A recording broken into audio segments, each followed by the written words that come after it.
Good evening, beloveds. I'm taking the Emma Curtis Hopkins class. We are reading Christian Science Mental Practice. And I have to read the chapter anyway, so I figured I might as well do it live because, according to my classmates, there's not an audible version of it. And there is one person reading it on YouTube, and apparently it's boring. So I'm going to attempt to do this, and hopefully it won't be boring. I am starting with chapter 2 because I've already read chapter 1, and then I will try and go back and do chapter 1 as time permits. There's just a lot going on right now. So this is chapter 2 of Christian Science Mental Practice by Emma Curtis Hopkins. Chapter 2, Denials of Science. If the statement of what is true from the very nature of our own mind is called to our attention, then we are able to see at once what is not true. Is there a conviction of good belonging to you now in your own mind? That is an omnipresent conviction. Everything and everyone believes the same way. You will notice the instant you acknowledge that there is good for you, which you ought to have, the thought arises within your mind that you do not have the good that belongs to you. You feel that your good is absent from you. This is also a universal feeling. Every man, woman, child, stone, stick, and snail feels that its good is somewhere else than in it or with it. This is known as the conviction of absence. The conviction of presence is not uttered. That is, we feel the idea of the good being for us, but we do not say so. And we feel the idea of the good being absent, and we keep saying so. We think that our good is absence. We say aloud that our good is absent. All right, Emma. She's starting off strong. Do you not see a possibility of entering upon your own beautiful inheritance of satisfying good by looking this strong fact in the face? Does it not remind you that John, the wise disciple of Jesus Christ, said that without the word, nothing is made? How plain it is that you have been ready with the rest of the world to say that your good is absent from you. How plain is it that you have been silent on the main idea that there is good for you, which you ought to have. Thus, it seems that the silence of your mind with respect to good is accountable for all the appearances of what is not good. John, the Revelator, speaks of a white stone. Moses said the Spirit moves upon the face of the waters and commanded, "Let there be light." Moses and John were lovers of God. They felt great laws and principles moving through the universe and tried to express them.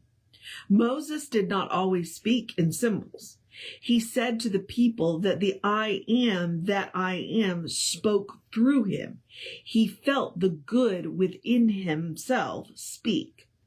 The moment that the idea, which has always lain so silently in the mind, is uttered, it begins to tell great things with respect to itself. This is why it is called the stone of revelation, because it reveals. It brings a feeling of light and hope to the mind, and this is why Moses said, "Let there be light." He felt the strange darkness of the talk around him concerning the absence of good, and instinctively understood the gloom of the silence as to good. Good is the name of God. The good that is for you is your God. Do you not move towards your good? When you wish, is it not for your good?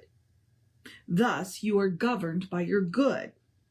The metaphysical teaching calls attention to the law that if you tell the truth about your good, it will appear in your life. Now, apparently I felt that that was so important that I underlined it and starred it. So I'm going to read that sentence again.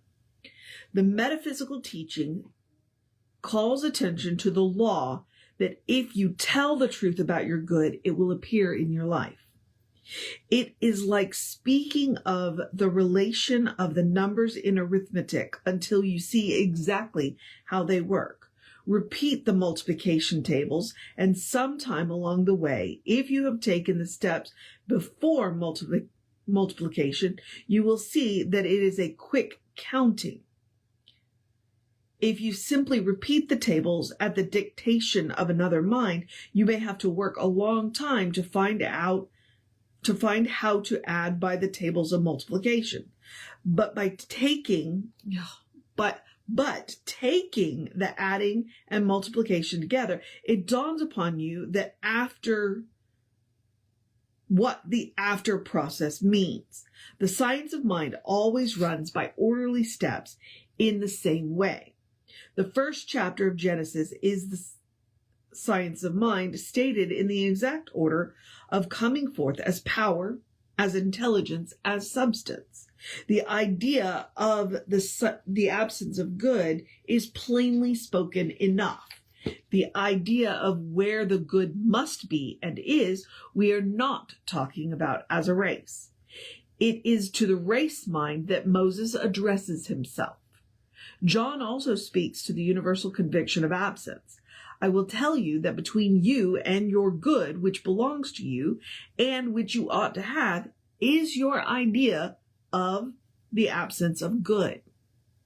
The second movement of your mind, after telling what truly is, you will find to be the putting away of your idea that interfere with the substance that you are seeking. Okay?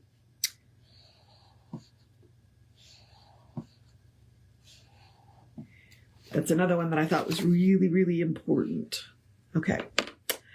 You put away the idea of absence the first time you speak of your idea of good. Tell the absolute truth about your idea of good. Is there any absence of it? Is there any mixture of evil with your highest idea of good?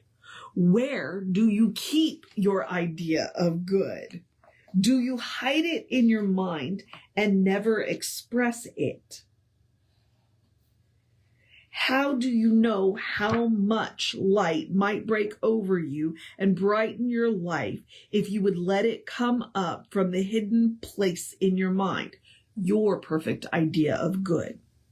It is like every other mind's idea of good. Thus, we deal with the universal mind when we tell that in our highest idea of good. Hang on. Let me try that again. It is like every other mind's idea of good. Thus, we deal with the universal mind when we tell that in our highest idea of good, there is no evil. We say that in our idea of good, there is no absence. The good that we are all seeking is our substance. It must be substantial to us. It must be present with us, or it is an illusion. It deludes. Here, then, you see why metaphysicians of all ages have made two great denials. First, there is no evil. Second, there is no matter. This is because they looked so steadfastly at the word of God or good in their mind that its native action began in them. The stone of revealing makes you say that there is no evil and no matter. St. Augustine said, there is no evil. Jehoshaphat said, there is no inequity in God. Emerson said, evil is negation. They did not explain that it was their idea of good, that it should have no evil mixed with it. Every man, woman, and child expressed their idea of good. If every man, woman, and child expressed their idea of good, it would be found to be like every other person's idea of good.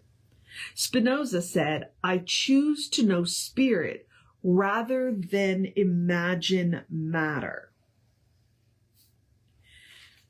Channing said that since the beginning of time in philosophical study, people have held that all is spirit and that matter is but an appearance, a delusion, having no reality. Thales, the Greek, thought so. Empedocles thought so. They did not explain that it was because their idea of good was an enduring and substantial presence that could not fail and could not disappoint. They could not tell that matter is the result of thinking that good is absent. Matter is that appearance which results from steady silence as to what and where our good is. We might say as to where and what the good is, upon which subject all humankind is so silent. We may say our good, or you may always say my good, for each one of you is the unit of their own life, and all their conditioning swing around themselves. Demonstration of mental science means making visible our ideas. Okay, yep. I will agree with that. We must make it visible that there is no evil if the idea is true. The truth makes free. All I am expected to do is manifest the good that is for me, is to tell the truth about what and where good is. Good is God. Thus, the making of good demonstrations will surely come out into our lives if we tell the truth about God. Jesus Christ said, the truth shall make you free. Let us tell the truth. To say, in my idea of good, there is no mixture of evil, is to tell the truth. It is a truth which will work freedom from evil. It will show that all evil is delusion. Hence, here is where the denial of matter hurries in. Say that in your idea of good, there is no delusion. Very soon, all matter will appear as delusion. You cannot say that in your idea of good, there is no mixture of evil without coming straight to the realization that all matter is delusional, built by belief in the absence of good, which is evil. Yeah, I get you. This is a little what? And it's one of the reasons why Ernest is a little different than Emma. But we're going to carry on. Carlyle speaks of the everlasting no of this world, whereby the world seems to be a carnal house and demonical till he is faced with this stupendous no of his soul and said to all evil, I am free. In the Book of the Dead, the Egyptian Book of the Dead, by the way, we find how the soul talks after it is not afraid of the body anymore. Oh my gosh, what? Hang on. Okay. In the Book of the Dead, we find how the soul talks after it is not afraid of the body anymore. The soul says, I never committed adultery. I never stole from my neighbor. I never told a lie. I was never intoxicated. Every known sin is pronounced nothing. Formerly, it was not thought safe for people to speak these ideas while walking about on this plane of existence. Emma just kind of knocked that one out of the park, right? You're like, where is that going? Jesus Christ said that if any person would come after him, he must deny himself while dealing with the world. He knew that the mystic revelation of boldly spoken truth to the redemption of a person from the condition of matter. If a person eat of the bread which I will give them, they will never die. The flesh profiteth nothing. The words I speak unto you, they are life. The second lesson of his life was denial, exactly as the second lesson of Moses was denial, and exactly as all profound thinkers have given denials to all claims of mortality. Oh, hello. Okay. Oh, it all comes of putting down the idea of good in the mind and looking at it as to a white substance or stone with power of revealment to it. The highest word that we know how to express is good. It is certain that for a progressed realization, there must be another word to express what we seek, but good is found to bring us out the most safely thus far. If we put down the idea first cause as a foundation word to watch, it will not be long before we find ourselves knowing all about the causes of all things, whether good, bad, or indifferent. Gautama Buddha thought on first cause till he found out the causes of evil and spent all his years seeking to combat and destroy evil. Put down the word satisfaction in the mind and it will tell you what will satisfy everybody. The idea first cause is very enlightening. It will take the mind back to the cause of anarchy and rebellion. We can soon see that it was caused by the idea religion has given to humanity, that we all owe so much to God. This is the wrong way to look at God, the good. The good owes itself to us. We have only to tell the truth. If the truth makes free when it is told, and we are not free, then the truth has not been told. The truth that the good belongs to us is greater than the idea that we might give our time, our labor, our life, and all we are to the good and still never satisfy it.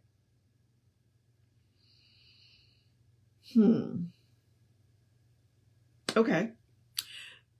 To tell how impossible it is for us to give enough to God breeds rebellion at existing orders. To tell that the good asks nothing of us, but to receive its substance will rest and comfort people. Okay. All right. Okay. I see where she's going here. Let's see.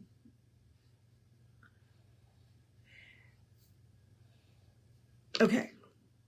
To tell that the good asks nothing of us, but to receive its substance will rest and comfort people. And I think I can agree with her from the standpoint of a lot of religions are constantly going, well, what are you doing for God? And what she's saying is we're asking the wrong question. We shouldn't be asking what are we doing for God?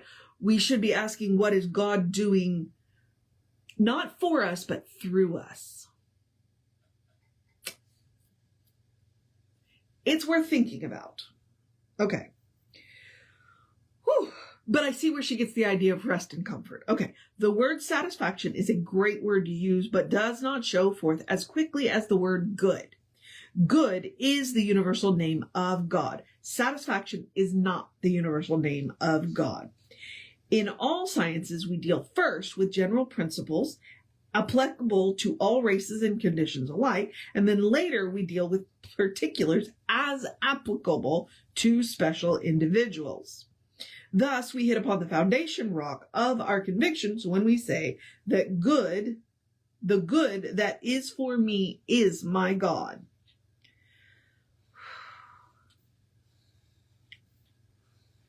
Emma's a lot. I really like Emma, but she's a lot. The denial of matter has never been made satisfactorily.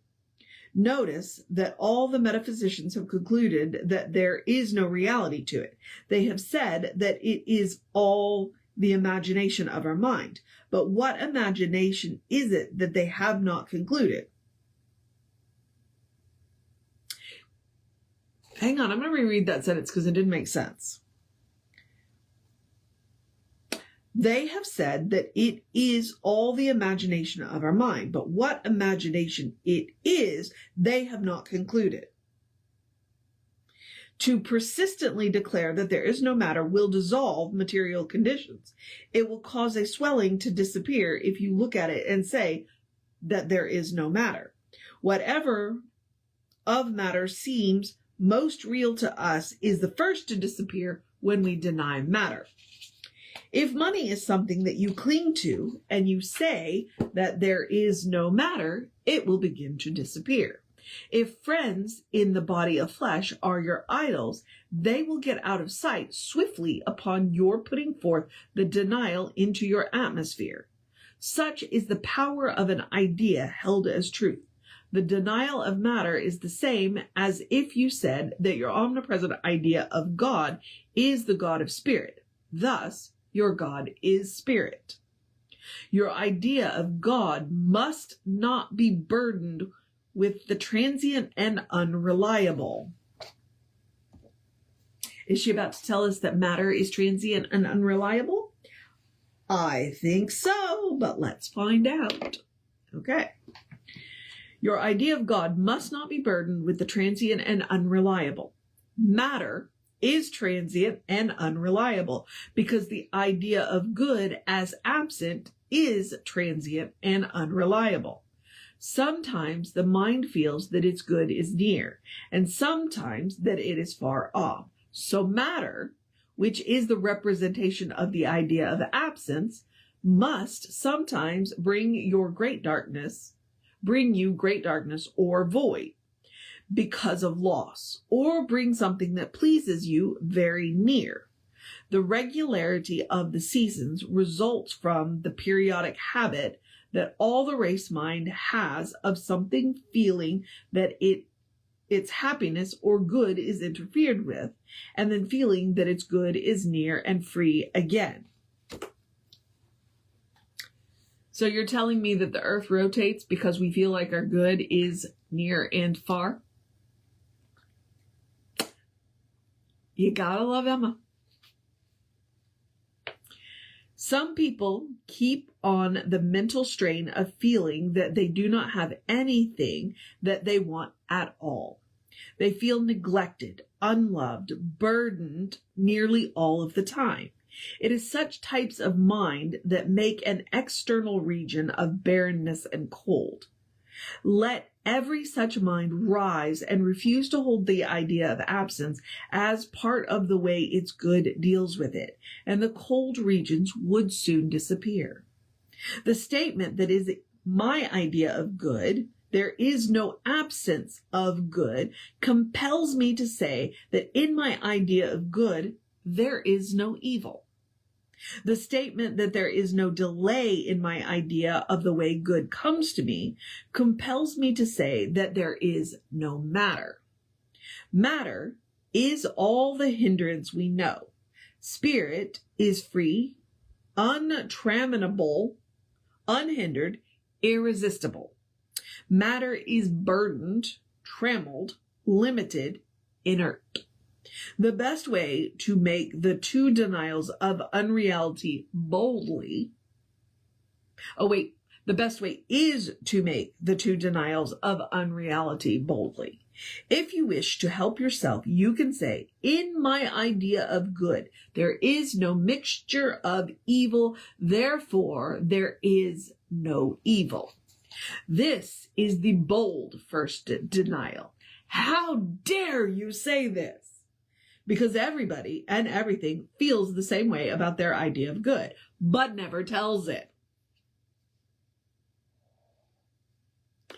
Sit down at a certain time every day and write down on paper what your idea of good is. Write the highest ideas of good you have. You cannot write a stroke higher than the slave's idea of good, but you will find that such a practice will pin you down to the truth, and it is in truth that there is power.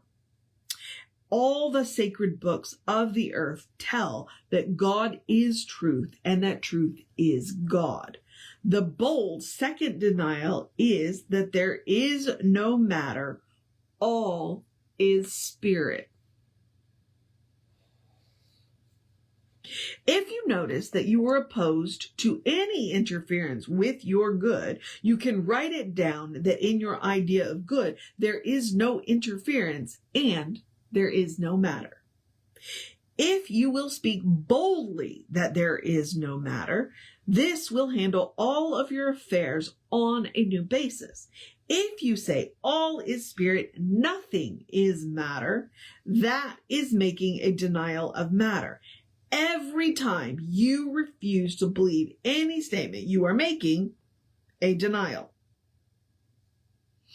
Every time you say that a thing is not so, you are making a denial.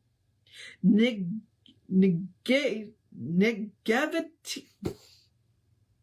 think she made up a word here. Hang on.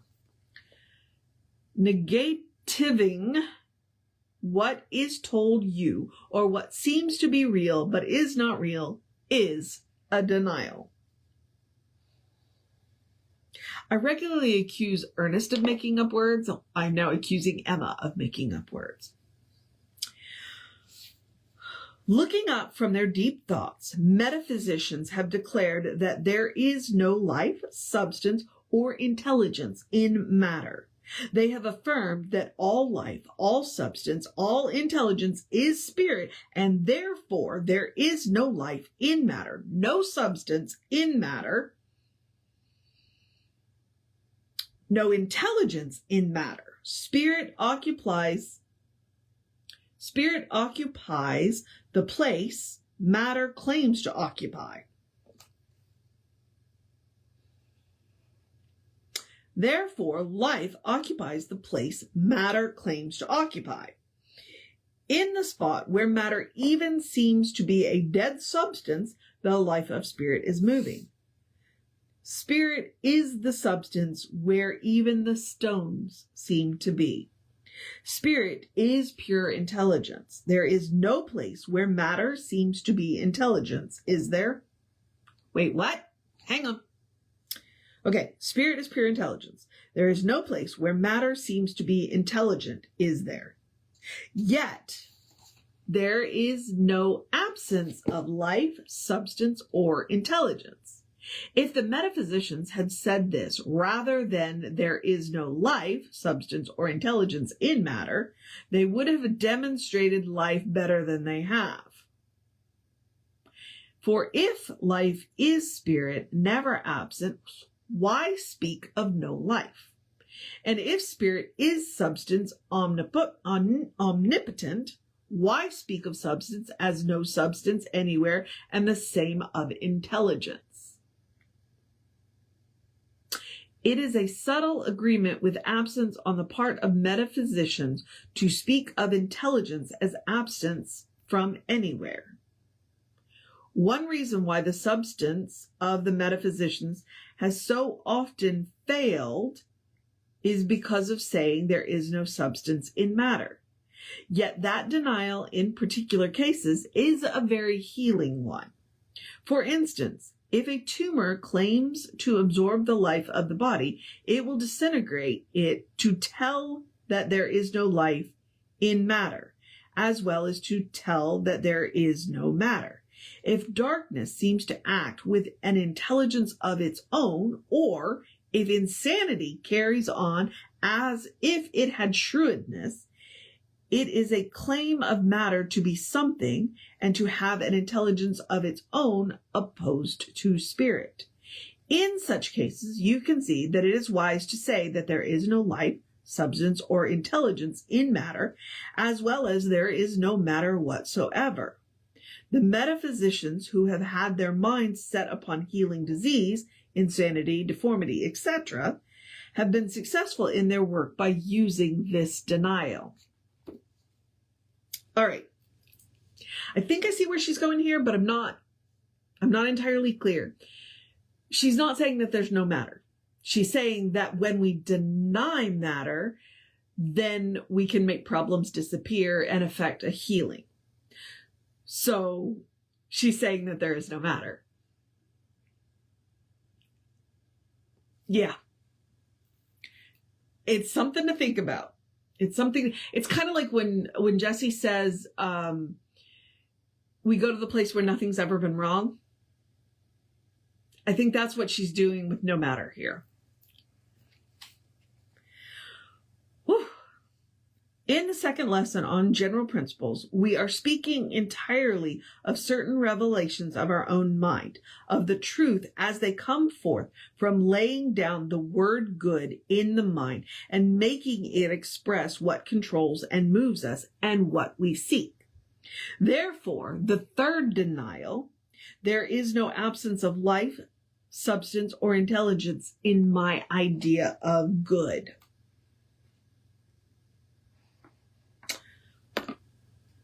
Life will thrill along every pore and cell and fiber of your being if you declare this. It would soon seem thrilling and vibrating every particle of your environment. Nothing can seem to you to be dead. If you speak often, there is no absence of substance.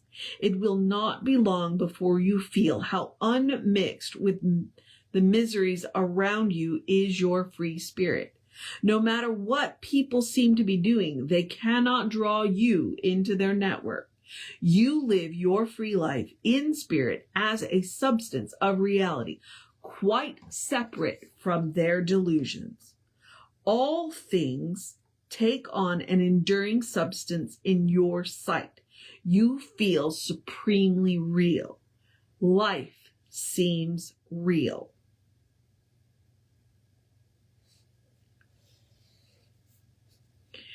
If you should be in great trouble, you could not get help from God by begging for help. You would get help at once if you would stand aside from your trouble as above and greater than it. Then you would feel the help of the omnipotent God. Reality is the strength of your free spirit, which refuses to be mixed with evil. The only cause for evil is the idea of absence. That is all the evil there is. The belief of apartness from good is the foundation of the word evil. The idea of absence of good had to be called something, so it was called evil. Ideas always make conditions. Thus, the idea of absence, being named evil, finally made a host of phantoms, of appearances called evil.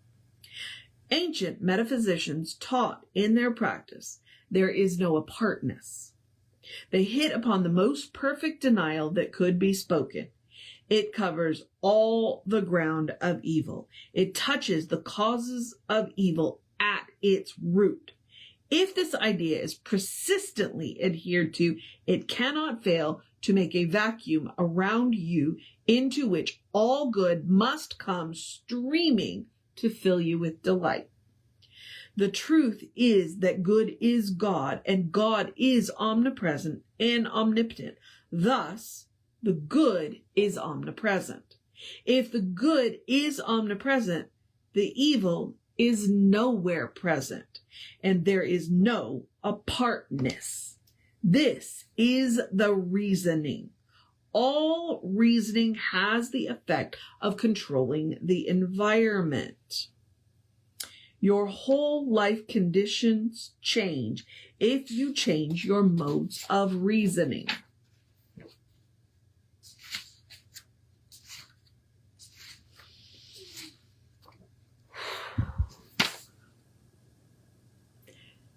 Having been trained for years to reason your life out on the basis of good being absent from you, you now begin to reason from an entirely different basis. You judge not by appearances, but by righteousness. Many conditions slip away almost instantaneously. They were built up by your false general reasonings, and with these gone, they have no props. As for instance, you have poor eyesight. It became so because of some little notion you persistently held. You now give up that notion. You cannot help giving up that notion because the new reasoning makes it impossible to think that way anymore. The poor eyesight must fall away for the good eyesight to show up. Some changes occur instantly, and some are more slow. Makes me wonder if Emma ever wore glasses. You take an entirely new basis when you say that if God is intelligence, then intelligence is omnipresent, for God is omnipresent. Here, then, you must say that there is no absence of intelligence. Your mind may suddenly feel very clear and intelligent, or it may be startled. If there is no absence of intelligence, you are now rich with the intelligence of God. You know all things. There, where the idiot seems to be, you must see that the intelligence of God is present. Why does a person not seem to be intelligent? It is because of the belief the race keeps shedding all over the planet that intelligence is absent from some spots of God or some places in God.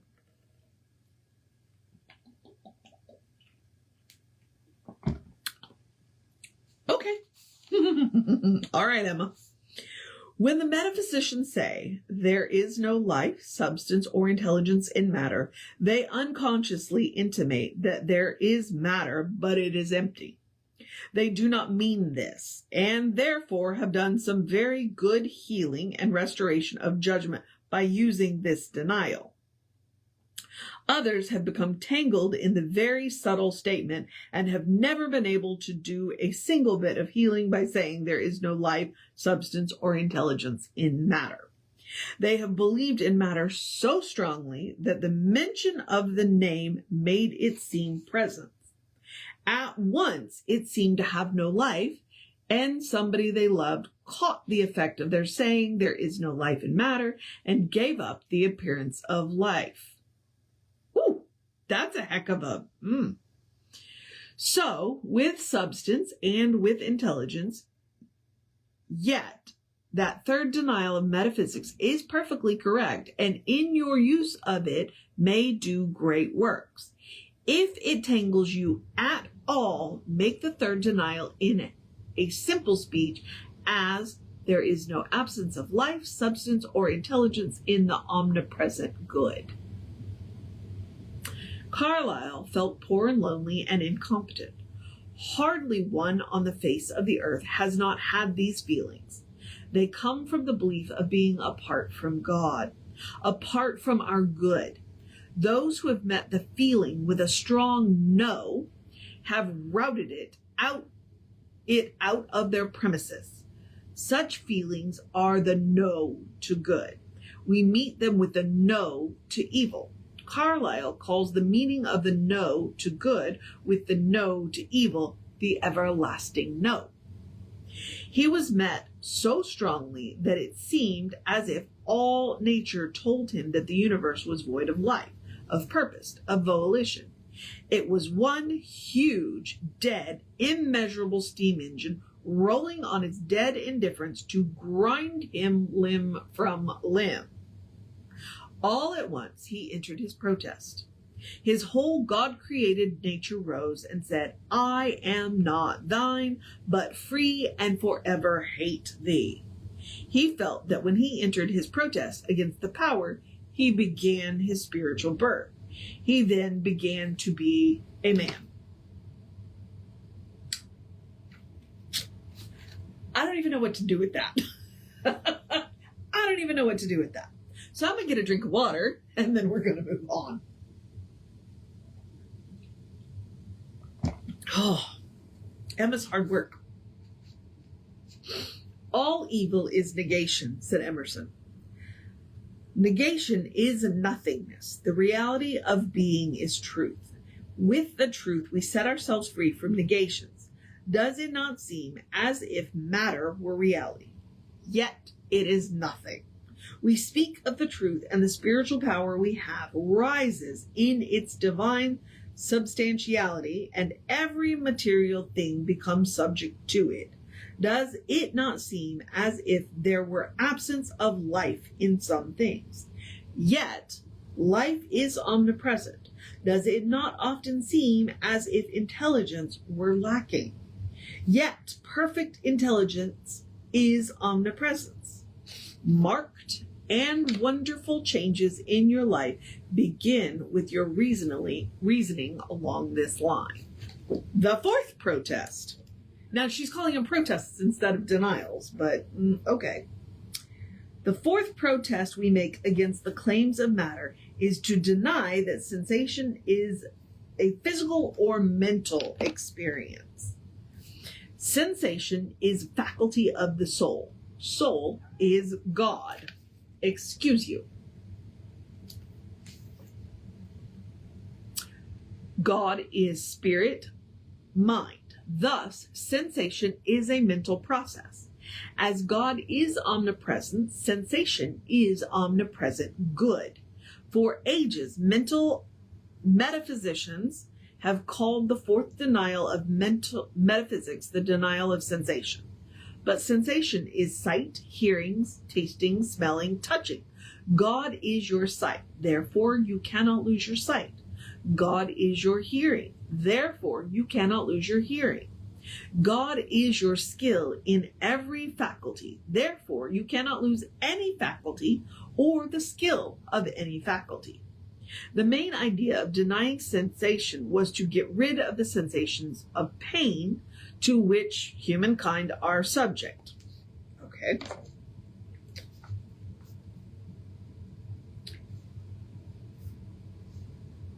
Grief, pain, horror, indignation are hateful sensations.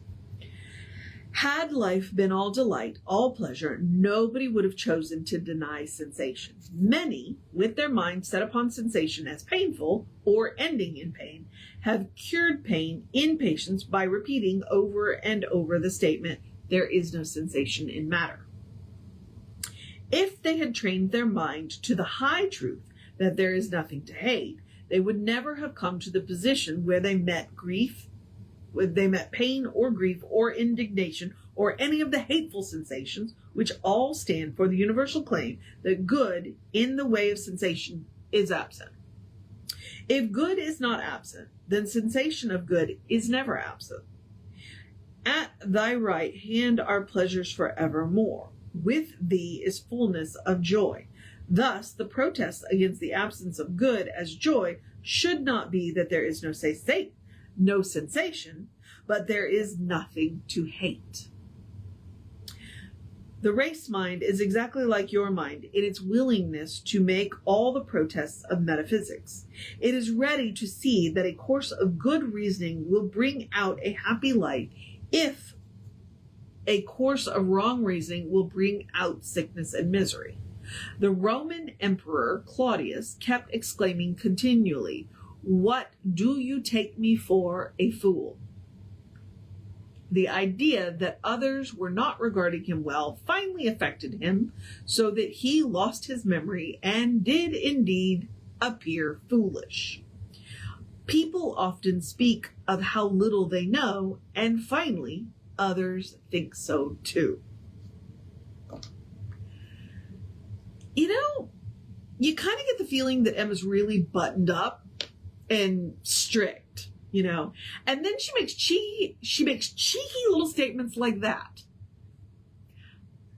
I suspect that this woman had a wicked sense of humor. You just don't see it very often in her writing, but that is an extraordinarily cheeky statement. People often speak of how little they know, and finally, others think so too.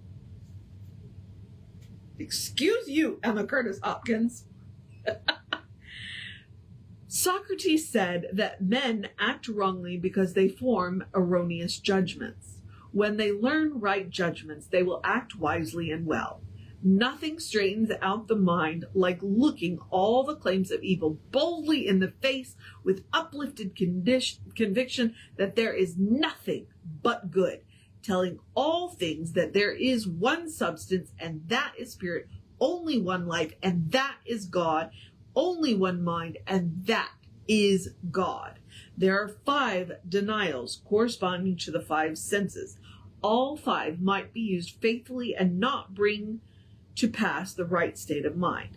Then there are 2 particular denials corresponding to the sentiments and moral sense. The 5, which belong to the race, open up great avenues of reasoning which delight the mind, the soul, and the spirit. The 2 which delight the life and love of the heart are the 2 which relate to your own disposition and will. Plato's 5 denials did not touch his character. He rejected matter. He rejected evil. He rejected all that we reason against, very nearly on our own basis, but he did not refuse his own prejudices. He had spoken of one life, one mind, one good, then spoke of woman as the failure of blind nature. He could not seem to catch the principle that there is no failure in one life, one mind, one good. Therefore, there is no distinction of sex in God. He could not rid his mind of some special characteristics. He did not seem to know that it was as necessary to free himself from prejudice as it was belief in matter. So he was always speaking of failure, including failure on his own part. He worked over the ellipsis to discover its significance and confessed himself baffled by the problem. Socrates told his pupil Alcibiades, your guess is as good as mine there. It's Greek. It's all Greek to me. It is therefore necessary to wait until someone may teach us how it behooves us to conduct ourselves both towards the gods and men. And Alcibiades asked, "When shall that time arrive, O Socrates, and whom shall that teacher be? For most eagerly do I wish to see such a man." Jesus Christ had no prejudices. He condemned nobody and nothing. He felt that all things were under the care and protection of the loving Father. This made his life easy for him to handle. He could lay it down and take it up at will. There are 2 schools of thought in Elijah's time. At one of them, he found the water very brackish, so much so that the students, who were all men, complained. He put into the water some salt, and the water was instantly healed. Many a student of the highest theology, even on the 5 denials of metaphysics, have failed to drink of the healing waters of the science of Christ. Because their moral sentiments were subject to what they believed to be their physical senses. There is no moral chord which must lie mute in the nature. If you are careless about paying your debts, your moral chord is not vibrating to some word which you ought to hear. If you use other people's property roughly, you do not catch the word which vibrates the chord of honor. If you do the things which inconvenience or weary others, your sentiment of justice is not salted. Often we see people yield to some trivial temptation while thinking and talking high science. It is plain that the water of their character is brackish. Hence, like Plato, we all need to meet some special claim of the absence of good in our life, some claim so subtle that we may not appreciate its presence. A habit of running people down will run some healthy part of our body down into disease. We must indeed think and speak of all people from the standpoint of their good in them as life and substance, instead of from the standpoint of their appearance in us, before our sickness will be cured. Which to me sounds a whole lot like forgive, if you have any debts between you and your brother, go and heal that before you come to the altar. That is what that sounds like. If you are constantly thinking negative of other people, it will make you sick. Okay, back to Emma. We got about 3 pages left. While the 2 denials we ourselves need are often very subtle, the 5th regular denial suited to the race often leads one into their own needed cleansing. Notice the 5th regular denial. It is this: there is no sin, sickness, or death. Where is there no sin, sickness, or death? In God, of course. Where is God? Everywhere. This removes the sins out of our sight, which were put there by our belief in the absence of goodness in people. Oh, ouch. Ouch. That hurts. Okay, let me read that to you again. This removes the sins out of our sight, which were put there by our belief in the absence of goodness in people. We shall certainly see people more honorable and chaste for being where we are when we have spoken of sin, sickness, and death as not possible in the world occupied by goodness. We shall certainly see less sickness if the idea of the people as being of undivided wholeness of spirit is real to our mind. We shall be utterly free from seeing death in any form, under any circumstance, if we appreciate that in omnipresent life there is no death. If we are not set free from ever coming in contact with sin, sickness, and death by these 5 denials, we may be sure we have some special prejudices of mind to get rid of.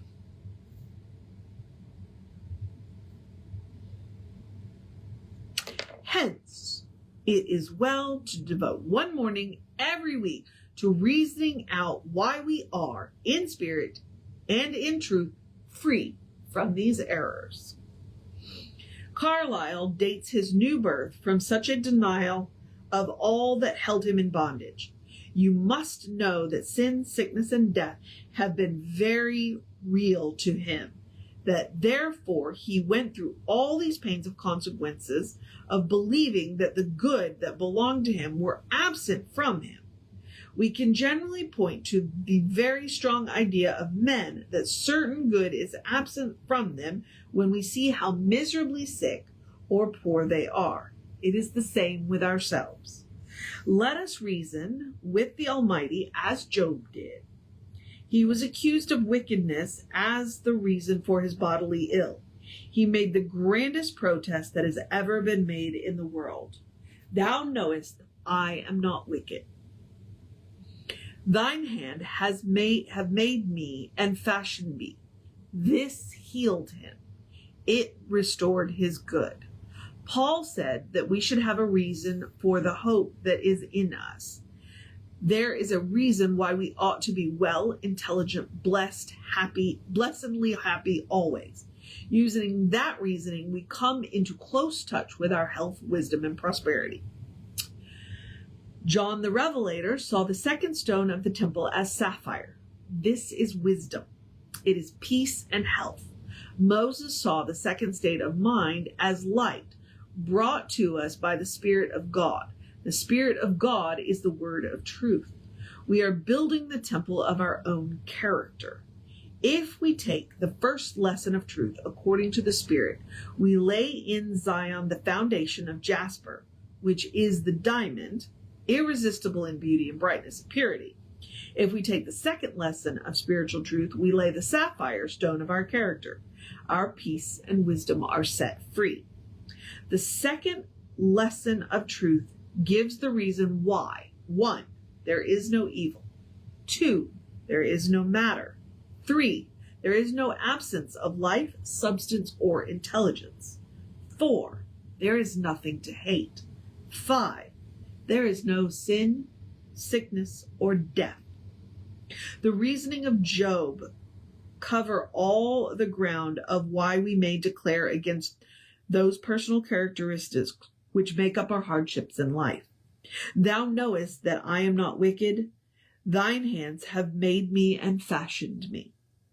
Because of this, you may take your habit of scolding at people in a manner far worse than their offenses, and proclaim that as a child of spirit, you do not chide or condemn anybody. On this plan of reasoning, you may set yourself free from the poverty that troubles you and the sickness that discourages you. On this plan of reasoning, also take up the other traits you are willing to name. As a child of God, you cannot have a habit of hurting or torturing people by your speeches or actions. You cannot have a habit of being jealous. You cannot feel easily offended. You cannot resent the way people act with you. You are not envious of anybody. You are not filled with an eagerness to be praised. You are not cowardly about being blamed. You are not penurious. You are not glad to know that your enemies are unfortunate. You do not feel discouraged when you have tried and do not succeed. Take some 2 evil tendencies you have as a consequence of believing in the absence of good, and tell God that they are in truth no part of you, because God itself fashioned you in the spirit of its own nature. It is one duty we seem to have lain out before us as a race, that we reject the idea of the absence of good by the word of truth boldly spoken concerning good as omnipresent. This teaching goes forth from the mind of a mysterious influence. Sickness falls away from the people we meet. Death comes and looks into our home, but hurries away like a dream.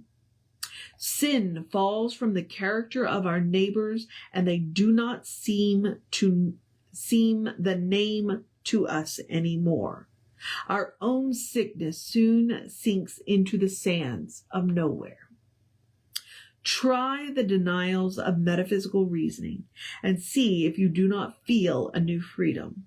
Light on your pathway will break the deepest gloom. You will find something to live for. You can take these denials and dissolve your hardest trial. Take one of your own trials and say that in truth it has no reality whatsoever.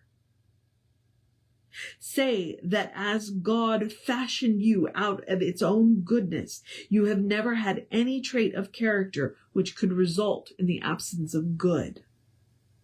Tell now that you reject the common feeling of the absence of good. As God is not absence, good must be here. We do not need to wait to be free. As God is free now, so are we free now. And that, my friends, is chapter 2 of Christian Science Mental Practice by Emma Curtis Hopkins. And it was long. I will go back and do chapter 1, and I will carry on and do chapter 2 or chapter 3 soon. Until then, blessings be upon you.